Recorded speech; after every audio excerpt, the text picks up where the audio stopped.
Thank you, Scott. During his inauguration speech, the new President Biden called for unity. Take a listen. This is our historic moment of crisis and challenge, and unity is the path forward. Former Deputy National Press Secretary for the Democratic Party joins me now, Jose Aristimuno. Jose, congratulations. First off, your thoughts on the speech and whether or not will we ever be able to achieve unity in America in politics again? Eric, we have to owe it to the American people. Donald Trump is a thing of the past. I ask Republicans to come together, and I mean this with respect. A majority of Republicans are decent, good people, just as majority of Democrats are good, decent people. They got to come together for the good of this nation. We got to make sure we get this vaccine in place. We got to make sure we take this pandemic seriously. I don't think Donald Trump did a good job of that. I think his rhetoric was divisive. So what I ask Americans is give Joe Biden a chance, let him govern, and let's move the country forward. Okay, Jose, and I've asked this of other guests on the show, and you know, here we are. We have President Biden. President Biden says, "I want unity between the two parties." I get it. I hope it happens. But I'm watching two parties become further and further apart.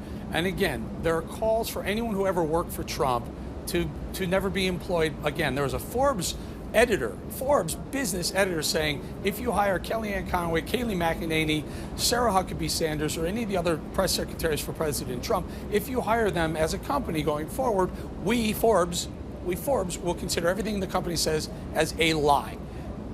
Is that any way to unify the country? And that's coming from someone who clearly is a Democrat.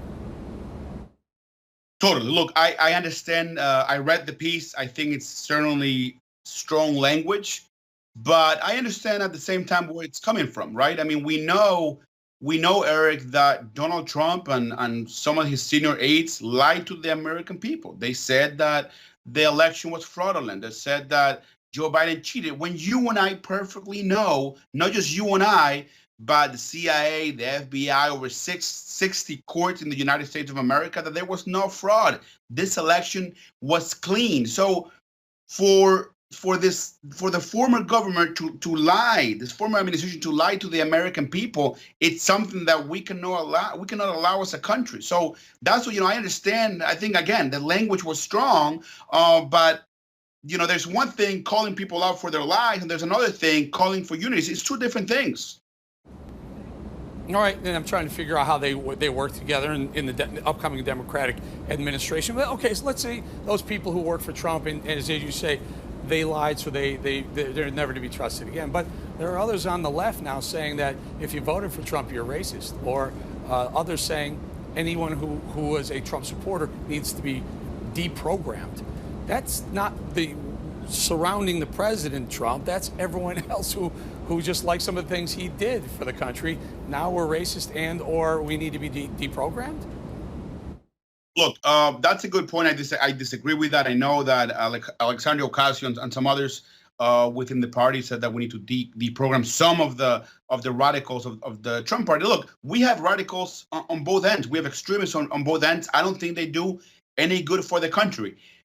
Joe Biden, as the new president of the United States, as the person who sets the agenda for the country moving forward, he has to be very careful to not use that language and even condemn it. And I think he did just that today, Eric, by saying, I'm calling for unity. I'm going to be an American president of Republicans, Democrats, blue states, red states.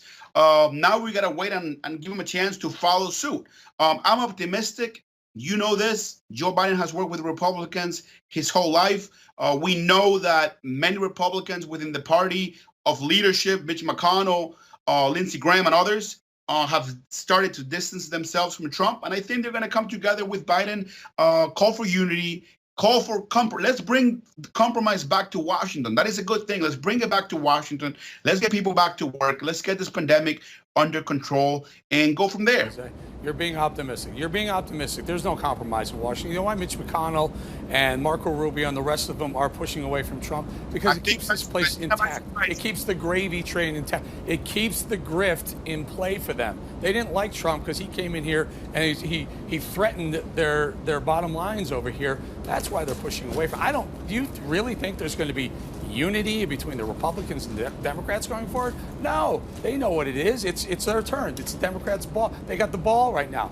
Republicans will get the ball again, then they'll play. But it's a game back and forth. Guess who loses? The American people. We got a bunch of people who look out for themselves, not for the American people. They just spend our money.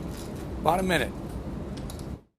Look, I'll say this. I think the American people should hold this administration accountable. They should hold Republicans accountable.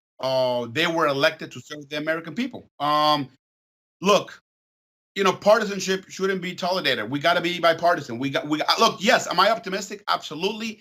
But we've worked together as a country before, Eric. This is not the first time that's gotten done. We can do it again. All right, we're going to have to leave it there, Jose. But you know what's really not optimistic?